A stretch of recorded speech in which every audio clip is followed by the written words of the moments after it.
Hello, আসসালামু আলাইকুম guys, সবাই কেমন আছেন? আশা করি সবাই ভালো আছেন। এই দেখেন আমাদের প্রবাসীদের অবস্থা। রাত বাজে 2:22, এখনো ডিউটি করি। একদম রাস্তাঘাট একদম স্পষ্ট, একদম নীরব, স্তব্ধ হয়ে রয়েছে, কোনো ইয়া নেই। ওই দেখেন পিছন থেকে একটা বিমান আসতেছে, ওই যে বিমান, কে জানি যাইতেছে দেশে।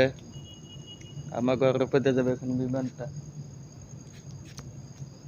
এই দেখতেই থাকতে পারবো, চাইয়ে থাকতে পারবো বিমান, অথচ বিমান নিয়ে যেতে পারবো না, চাইলেও যাইতে পারবো না। যাদের সময় হয় তারাই যাইতে পারে, আমার এখনো সময় হয় নাই, আমি যাইতে পারবো না। এটা হচ্ছে মালিকের গাড়ি, এটা মালিকের বন্ধুর গাড়ি। এই সব দেখেন, এই যে আমার ঘর পথে যাইতেছে বিমানটা, দেখছেন? এই আমার ঘরের পথে যাইতেছে, এই যে এটা হচ্ছে আমার ঘর, এই ঘরের পথে এখন যাইব। নসিব লাগে নসিব, আমার নসিব নাই, কারণ আসলাম মাত্র 8 মাস 9 মাস হয়ে গেল গা, যাওয়ার কোনো নামগন্ধ নাই, কারণ নসিবে নাই দেশে যাওয়ার জন্য।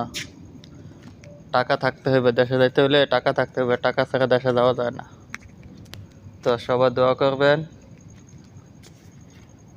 টাকা টাকা কিছু জমাইতে পারি, জমানোর পর তাহলে দেশে যাইতে পারবো। সবাই দোয়া করবেন, ইনশাল্লাহ সবার সাথে দেখা হবে।